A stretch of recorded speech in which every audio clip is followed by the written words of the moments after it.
Campeonato Brasileiro 2024 e nós aqui do Arena do Gol TV acompanhando e passando para vocês todas as notícias. Eu, Daniel Costa, meu amigo Hudson Gonçalves e Gilson Souza, juntos aqui em mais um programa. E começando aí então pelos jogos da última rodada, 14ª rodada do Campeonato Brasileiro, Cuiabá e Botafogo, 2-1 Fogão, mantendo a hegemonia em querer ser o primeiro do Brasileirão ali, colado no Mengão. E aí? Retrovisor. Mas tá colado, hein? Tá pertinho, um jogão de bola. O Botafogo ganha de 2-1 esse jogo e permanece ali na segunda posição na classificação geral do Campeonato Brasileiro. O Botafogo tá se mostrando que veio para ficar, hein? Mantendo uma regularidade, como a gente vem falando aí no canal, né? Ele vem mantendo uma regularidade. O time do Botafogo é um time bom, né? Time bom, o time tá bem montado. Treinador muito bem montando o time ali, né? E chegando mais, né? Chegando mais no Botafogo também. Exatamente. Tivemos também outros jogos aí, Vasco 2, Fortaleza 0. Agora o Vasco surpreendendo, né? Mas a gente já vinha falando do Vasco, né? Da melhora, da pouca melhora que tinha, apesar de uma derrota, de um empate, poucas mudanças, mas um time muito mais organizado dentro de campo. Já era nítida a diferença, né? Já se nota uma diferença. Já se nota uma diferença. E isso iria trazer resultados, e aí chegou aí agora. Teve a vitória contra o São Paulo, mas nada também foi algo muito fora da curva. Mas porém agora contra o Fortaleza se mostra um time já um pouco mais regular dentro de campo. Fortaleza foi a vítima, né? Para poder o Vasco começar a acordar pro Campeonato Brasileiro. Exatamente. Foi jogão. O Vasco também jogou bem, se impôs ali na partida toda. Claro, o Fortaleza foi uma equipe boa, né?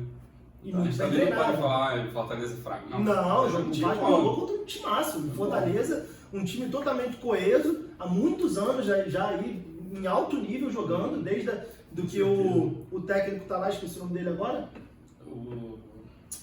Às vezes dá Voivoda. Voivoda. Poxa, nosso grande Voivoda, um grande abraço. O Fortaleza fazendo um excelente trabalho, não só esse ano, mas já há 2, 3 anos, o Fortaleza vem nessa frente forte aí. Gol do Veguete do Matheus Carvalho. Veguete que é o 9 do Vasco. Não dá pra botar o Veguete na seleção não? De 9 lá dentro da área? Se pudesse, é ia fazer 1000 gols, hein? É alguma coisa. O Veguete é aquele atacante de área mesmo ali, que o Vasco lança a bola pra ele e ele proporciona ali perigo de gol. Ele tá sempre fazendo gol, deixando o golzinho dele lá. Ele tá sempre fazendo o gol dele. Um jogo que teve uma expulsão pelo time do Fortaleza, que foi muito contestada nesse jogo, gerou uma grande polêmica ali, mas enfim, foi uma falta pesada, foi vista pelo VAR e houve a expulsão. Não foi isso determinante para a vitória do Vasco, que já vinha um pouco melhor que o Fortaleza, mas acaba fragilizando o outro time, né? Com um a menos não é fácil jogar. Já perde um jogador, né? Já perde um jogador. E o destaque aí pro Estrela, né? Esse menino tem se destacando. Tem se destacado, jogando muita bola. Eu acho que ele ali, de repente, com um Paê ali, ele vai dar certo, cara, naquele meio de campo ali do Vasco. Inclusive o Vasco que tá aí pelo retorno do Souza, do Felipe Coutinho, que podem fazer a diferença, né? Algumas burocracias, né? O Felipe Coutinho chegar, mas... A janela abre só no dia 10, então fica essa novela, parece chato, que o jogador não é apresentado, mas é só dia 10, não adianta querer insistir, lança logo, anuncia o cara. Não, é só dia 10 que abre a janela pro exterior, não adianta. Tem que seguir os critérios. Tem que seguir o propósito, exatamente. Eu acho que com a vinda dele vai dar agora com a troca de técnico do Vasco também e tudo mais, ele vai dar uma outra cara pro Vasco, uma outra filosofia de trabalho ali. Acho que o Vasco já demonstrou aí que já deu uma melhorada boa aí. E vai dar certo aí pro Vasco aí no campeonato. Exatamente. O Vasco que em altos e baixos, em 14º colocado, vem de uma derrota, uma vitória, uma derrota, um empate e agora uma vitória. Ou seja, bem altos e baixos ali. Você vê que a organização começou a surgir num time que vinha de 5 derrotas. Ou seja, a coisa já começa a melhorar realmente. E o Vasco jogou contra uma grande equipe, né? O Fortaleza. Ele se afastou um pouco da zona De rebaixamento, exatamente. E aí nós tivemos também Criciúma 1, Cruzeiro 0. O Criciúma que estava na zona de rebaixamento algumas rodadas atrás, emplaca aí algumas vitórias, 3 vitórias seguidas do Criciúma. E chegamos a comentar isso, né? Porque tudo muda de uma hora para outra. O time está no rebaixamento, ganha uma partida, já sai. Aliás, falei 3 vitórias seguidas do Criciúma. O Criciúma que vinha de várias derrotas, faz 2 vitórias, uma derrota. Nos últimos 5 jogos, apenas uma derrota. Então. E aí empata e depois mais uma vitória agora contra o Cruzeiro. Que é um excelente time que vem melhorando muito, principalmente depois da venda, aí, como a gente sempre comenta, do Cruzeiro, né? Que o Ronaldo foi lá, ajustou tudo e agora assumiu alguém que investisse em jogador, em elenco, né? Numa outra etapa já do Cruzeiro, financeiramente falando, e começa a mostrar um bom resultado em campo e aí perde pro Criciúma. E esse é o grande barato do brasileiro, né? Você vê que não só a pontuação que oscila bastante, mas também tem esse tipo de jogo, né? Você vê contra o Criciúma, se você for perguntar em qualquer um, quem é o favorito? Muita gente fala o Cruzeiro, mas não é assim que funciona. É como o nosso que se mostra futebol, né? É como o nosso Na hora que rola o apito, é que a coisa... É como o nosso canhota sempre fala, o jogo é jogado e não vale pescado. Com gol aí no segundo tempo, logo no início do segundo tempo, de Bolázzi do Criciúma. Um abraço para todos os nossos amigos de Santa Catarina que nos acompanham aí também no Arena do Gol TV. E depois tivemos um grande clássico, Atlético Mineiro 2, Flamengo 4.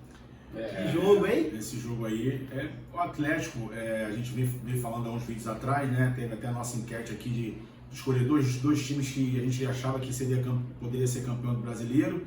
E eu e o Gilson aqui nós escolhemos o Flamengo e o Atlético Mineiro. Porém, o Dani está levando a vantagem aí que o Bahia está melhor, muito melhor do que o Atlético. Não sei o que está acontecendo com o Atlético Mineiro. Tem muito bons jogadores. Você olha ali no ataque ali do Atlético Mineiro, você vê o Hulk, você vê o Paulinho e o Scarpa. Não preciso falar mais nada.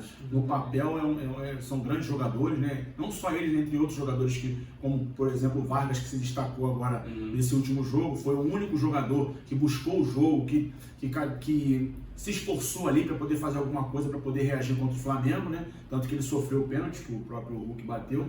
Mas não dá para entender essa situação do Atlético Mineiro no campeonato, 11º colocado. Realmente me surpreende muito. E o Flamengo poderia ter ganho o Atlético Mineiro de um placar muito mais elástico. Né, sem contar que o Atlético jogou em casa. Já tem um fator aí a favor deles.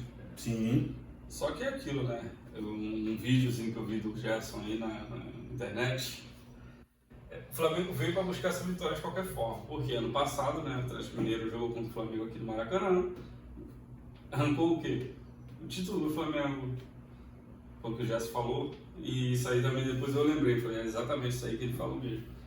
Desrespeitou o Flamengo aqui, passou por cima do escudo, desrespeitou a torcida, mandando a torcida calar a boca, e ele fez o contrário, eles fizeram o contrário. O Gerson falou o quê? Vamos educar eles, vamos mostrar como se joga com educação. Em campo, né?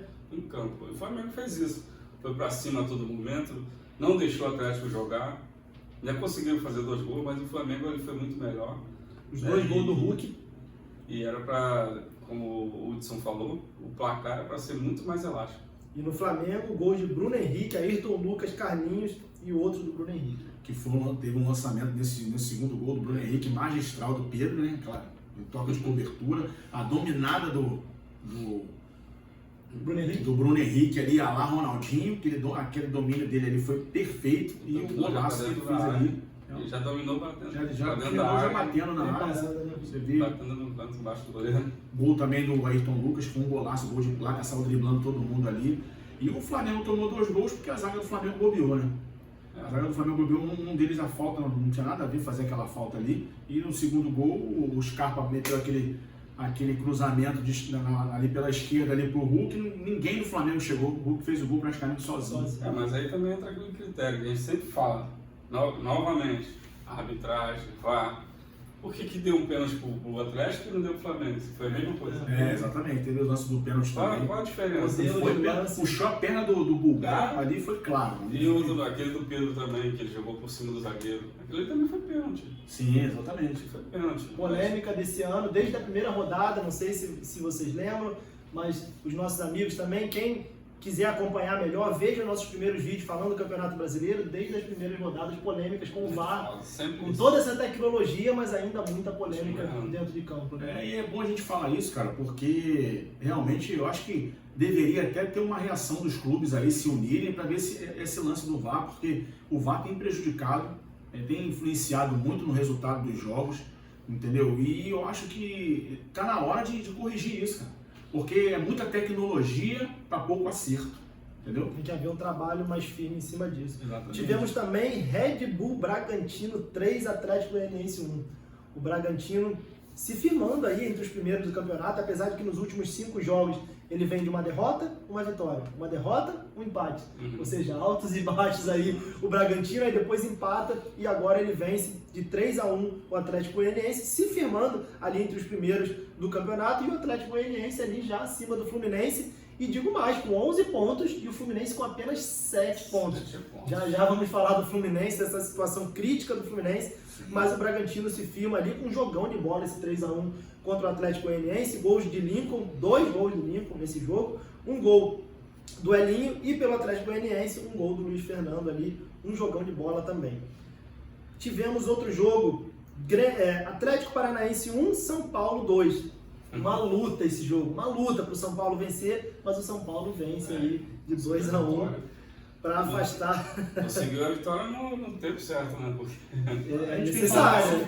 Eu tava ficando complicado já também de novo. Exatamente. A gente vem falando do São Paulo aí durante os programas que a gente tem feito. O São Paulo está vindo na mesma leva para mim, assim, parecida com o Botafogo. O São Paulo teve uma evolução muito grande. É um adversário difícil de bater. E se confirmou isso aí contra o Atlético Paranaense, que estava aí nas cabeças, né? Estava ali o segundo, chegou até a ser esse primeiro colocado do campeonato. Depois da saída do Cuca, gera uma confusão grande ali dentro do clube e acaba o Atlético também sofrendo esse abalo. Que até entra, né, o que você falou, né? Essa semana a gente conversando nos bastidores, você falou sobre o negócio da dança das cadeiras. O campeonato tem muito isso e isso também atrapalha, também com certeza, os clubes que já estão com uma filosofia de jogo, aí desmonta tudo, aí começa outra coisa nova. Como aconteceu com o Botafogo no ano passado, né? Vinha naquela lá e a única peça que foi trocada no Botafogo foi a comissão técnica. Ou seja, mudou aquela peça ali, acabou com toda a estrutura. Porque ali acaba com o esquema tático todo do clube. Ele mexe com tudo. O treinador está jogando de uma forma, aí entra o outro, já vem da forma dele. Exatamente. Aí fica complicado para acertar. Inclusive no Vasco, o novo diretor de futebol do Vasco deu a entrevista junto com o Pedrinho e eles falaram sobre isso. Esse foi um dos temas da entrevista e ele falava, porque quando muda-se uma comissão técnica, normalmente se muda o preparador físico.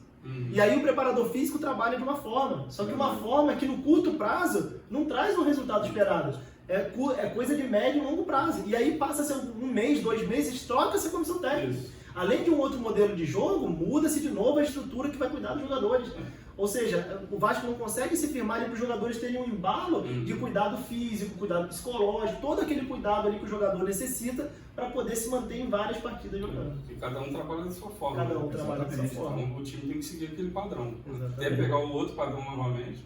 E você vê que isso influi, que o Palmeiras, por exemplo, ele está com o Abel aí já há alguns anos, muitos títulos, por sinal, e o time, né, sempre coeso ali, sempre um time compacto, né, certinho, porque não houve essa troca de técnico, não houve troca de filosofia de trabalho, que vai influenciar com certeza. E toda a comissão técnica. E um outro jogão de bola, esse aqui eu pude acompanhar de perto, na íntegra, Grêmio 2, Palmeiras 2. Você vê aí. O Grêmio abriu 2-0. 2-0, um grande susto para o Palmeiras, até numa goleada. Parecia, inclusive, que ia ser uma goleada. Exatamente. Só que o Palmeiras, com um time, né, num nível aí que a gente já conhece, o Grêmio já é um time um pouco mais defasado aí de jogadores, de técnica, né? O Renato vem suando para poder fazer o time chegar num alto nível, até porque as contratações recentes não puderam jogar ainda, e ainda perde o Solteiro para a seleção. Ou seja, uma grande perda para o Grêmio ali nesse momento. Desculpa até te interromper, sem contar com o que aconteceu no Rio Grande do Sul. O Grêmio ficou sem a torcida ali no estádio. Né, ainda não conseguiu voltar completamente para a sua rotina antes da pandemia. Sim, cara, mas assim, ao meu ver, como eu falei, né, a última vez, o Inter e a Juventude também tiveram a mesma coisa. Sim. Eles estão jogando, estão fazendo a parte deles. Sim. Porque se o Grêmio ficar sempre nessa, argumentando dessa forma, se for essa desculpa eterna, vai ser desculpa eterna, né? Não, estou dizendo assim, mesmo com esse problema, não só o Grêmio como o Internacional e o Juventude vem evoluindo, né? Tipo assim, eles não se abateram por causa disso, estão jogando no futebol. Não, e o Grêmio que mesmo na zona de rebaixamento, mas chega a 11 pontos com 2 jogos a menos.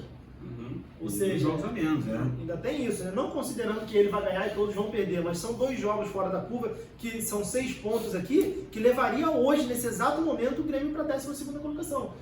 Então ainda tem águas para rolar, o Grêmio precisa de fato melhorar dentro de campo, com as peças que estão vindo, com a volta do Solteiro, os jogadores foram para a seleção, mas tem que ter muito cuidado para não ficar aqui nessa zona de rebaixamento, que a disputa aqui é... Tava ganhando 2-0, aos 32, se não me engano, do segundo tempo. Tomou o gol do Lopes. Em 2 minutos tomou o do Estevam. Tomou do Flaco Lopes aos 28 minutos e aos 31 tomou do Estevam. Ou seja, a bola saiu, veio um lance e tomou outro gol. E o Palmeiras é um time perigoso, né? O Fora da área. Palmeiras é um time perigoso, aí tem que aprender a segurar resultado. Com certeza. Tá com 2-0 já nos 30 minutos. Exatamente. Tá. Inclusive essa semana, o técnico falou assim de futebol, né? Inclusive, né, numa situação dessa, vem a bola do outro time, e aí como é que você deixa eles simplesmente chutarem a bola? Sim. Mas o que ele estava querendo dizer naquele momento? Tem que haver bloqueio. Ou seja, se imagina que você pega um time como a seleção brasileira e permite que o Lucas Paquetá, que o Rodrigo, que toda a bola ali na frente da área eles chutem pro gol. Uhum. A bola vai entrar toda hora, não tem jeito, eles têm muita qualidade para fazer a bola entrar. Com certeza. Então não tem que haver só uma marcação, tem que haver bloqueio e chute. E no Grêmio falhando nisso toda hora tomando chute, a bola começa a entrar, 2-0 o Grêmio e acaba tomando 2 gols aí do Palmeiras. Era uma oportunidade, inclusive, de o Grêmio avançar um pouco mais aí até sair dessa zona. Jogar 3 pontos a mais. E contra um excelente time, né? Ou seja, seria uma oportunidade até de moral para os jogadores, de elevar ali Com certeza. esse nível para todos ali pro clube. E depois tivemos Bahia 2, o meu grande Bahia, me decepciona não, hein? Tô apostando em vocês aí. Bahia 2, Juventude 0, o Juventude que vem aí em altos e baixos no Campeonato Brasileiro, nos últimos jogos, porém o Bahia que vem se mostrando lá realmente um dos times totalmente organizado, investimentos totalmente assertivos e vem mostrando que veio realmente para disputar o Campeonato Brasileiro e pegar essa Libertadores aí pro ano que vem. Isso que a gente fala, é complicado, né? Os jogos do brasileiro, porque o Juventude ganhou do Flamengo. O Flamengo foi ganhando do Bahia. O Bahia agora vai lá e ganha do Juventude. Exatamente. É uma roda gigante. Isso mostra a definição de que dentro de campo é que se define. O Flamengo que vem ainda com muita dificuldade de conseguir todo o seu elenco estar disposto para jogar, devido a lesões, devido à seleção, enfim, tem todo esse peso do Flamengo. Porém, tá dando jeito, né? Dentro de campo o Flamengo está mostrando seu jeito, ele dando tem que jogar, não adianta. Você tem que jogadores. E os jogadores que estão atualmente, eu acredito que eles estejam até torcendo para a Copa América durar até ano que vem. Deixa rolar que a gente está jogando e está dando conta do recado. Quem está lá também está, caramba, estou ganhando. Quando a gente chegar, melhora mais. Você vê que o Bahia, cara, ele está com 27 pontos no campeonato, é o 4º lugar, mas também tem 2 times que estão com a mesma pontuação, que é o Botafogo e o Palmeiras. Então o Bahia está muito bem aí no Campeonato Brasileiro. Como se tivesse 3 times em segundo e o Flamengo em primeiro com apenas 3 pontos aí, uma partida de diferença, né? Já em 5º colocado, a gente vê o São Paulo com 24 e o Atlético Paranaense com 22 em 6º, que são os ali que entram para a classificação da Libertadores do ano que vem. E o Juventude em 13º, mesmo após essa derrota, com uma vitória nos últimos 5 jogos, uma derrota, aí outra vitória e perde as 2 últimas partidas. Ou seja, já tem que começar a rever aí também para não... Começa a oscilar, né? Para não deixar voltar ali para perto da zona de rebaixamento. E aí um grande jogo no Maracanã, Fluminense 1, Internacional 1, estreia do Mano Menezes na dança das cadeiras, como nós falamos, como técnico do Fluminense, mas deixa escapar essa vitória aí, 1-1, Fluminense e Internacional. O Fluminense vem muito mal, cara. O Fluminense vem muito mal.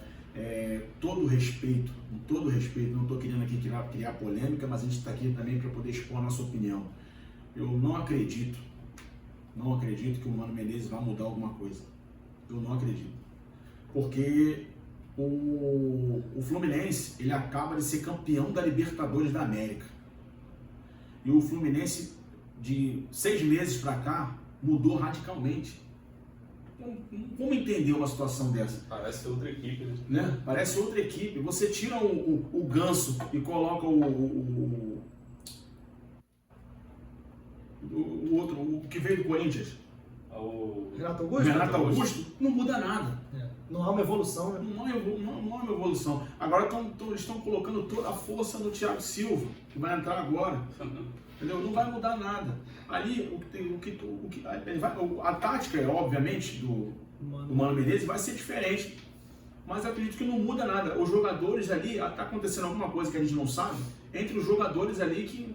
Você vê, o Cano tá vindo demais, cara. O Cano tem que jogar na área, ele tá voltando muito. Como ele sempre fez, né? Pra marcar. O Veguete do Vasco é o Cano do Fluminense. Exatamente. Ele pega a bola pra resolver, pra marcar lá. Mas você imagina o Não é Veguete o buscar o jogo. não é o que vai vir a marcar, O cara que armar mais jogada. jogou, é o cara que tá ali pra finalizar. Então, tipo assim, você vê que as substituições não muda nada na cara do jogo. Tem alguma coisa acontecendo entre os jogadores ali que a gente não sabe, mas eu só acredito que o Fluminense tem que melhorar isso. O Fluminense tem que botar a cabeça no lugar, os jogadores, ver o que está acontecendo. Mano Menezes é um técnico novo, filosofia nova.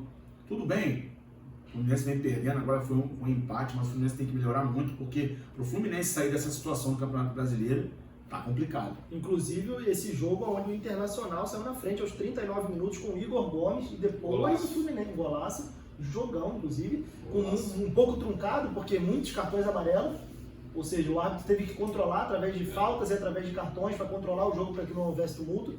Mas um golaço do Igor Gomes e depois o Ganso faz outro golaço, onde a bola, o goleiro vai para um lado vendo a bola e a bola simplesmente cai no outro lado. Um efeito caiu do para a esquerda dele. Quando tentou voltar, já não conseguiu mais. Isso mostra também, de certa forma, a qualidade que nós temos dentro do Fluminense.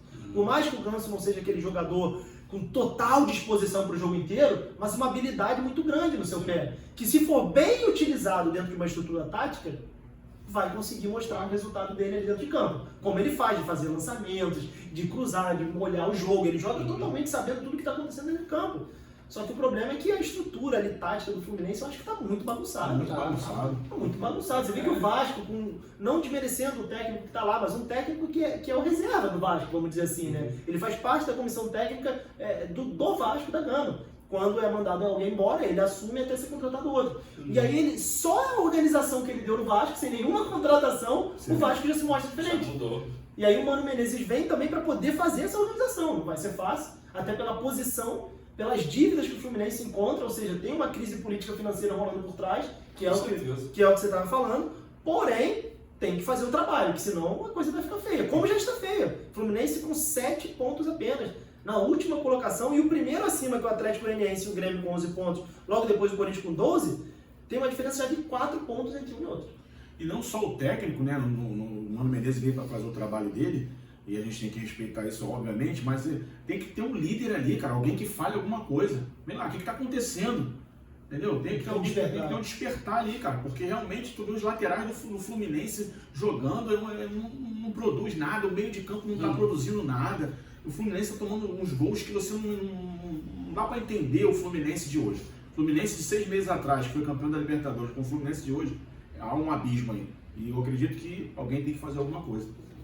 Exatamente. E para finalizar essa rodada, 14ª rodada do Campeonato Brasileiro, outro jogo aqui dos desesperados, Corinthians 3, Vitória 2, sendo que o Vitória o Corinthians sai ganhando o jogo aos 25 minutos, o Vitória vira o jogo 2-1, aperta totalmente o resultado para cima do Corinthians, com 2 gols de Alejandro, e aí depois o Corinthians, no segundo tempo, consegue começar a sair dessa situação, aí vira o jogo novamente para 3-2 e vence para pelo menos respirar. Ainda não saiu da zona de rebaixamento, mas mostra já um respiro ali. Opa, calma, vamos organizar a coisa, a crise financeira já foi instalada, não é de um dia para a noite, agora já era, a bomba já estourou, mas vamos organizar a casa, começando pelo menos ganhando algumas partidas para sair da zona de rebaixamento. Pelo menos os jogos de casa, né? Pelo menos jogando em casa, porque se não ganhar, a coisa fica preta. Porque a crise financeira financeira... não tá fazendo. Tem jogos em casa, não tá ganhando. Exatamente, ainda mais jogo de pontos corridos. O Corinthians conseguiu. Atrás de uma vitória para poder dar uma respirada, né? Mesmo time, não muda nada, foi o que nós falamos.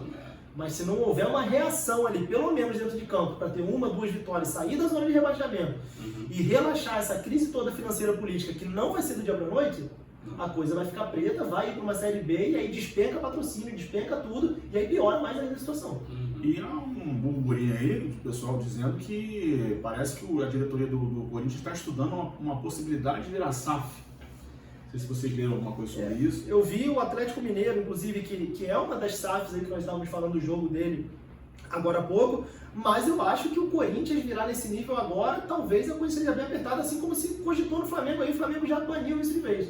Não, aqui não precisamos de SAF no momento. Uma coisa é um time que precisa, devido não só à condição financeira, mas à bagunça do clube, precisa para ver uma organização. Outra coisa é um clube que não precisa. Sim, O Corinthians é um dos clubes que mais fatura no Brasil, junto com o Palmeiras, com o Flamengo. Ou seja, o problema não é a entrada de dinheiro, o problema é a organização financeira. Exatamente. Ou seja, organizou financeiramente, Tá já tem a sua dinheiro, arena mas pra própria. onde tá indo? Para onde está indo essa grana toda, exatamente. Eu dou até um conselho aqui, chama o Eduardo Bandeira de Melo que ele vai organizar lá você. Ele organizou a casa aqui, ele estava bem na época também, hein? Diga-se de passagem, quando ele assumiu o Flamengo, não deixaram, aí então ele foi lá pro Flamengo e organizou o Flamengo. Verdade. Exatamente. É isso aí, meus amigos, a Arena do Gol no Campeonato Brasileiro, e hoje começamos aí então já a 15ª rodada, Maracanã às 20 horas, Flamengo e Cuiabá. A Arena do Gol estará nesse jogo, inclusive, acompanha aí junto conosco, um jogão aí pro Flamengo. Daniel Costa no interior do Maraca. Tá de camarote, Hoje, hein? camarote. Arena do Gol, Arena do Gol.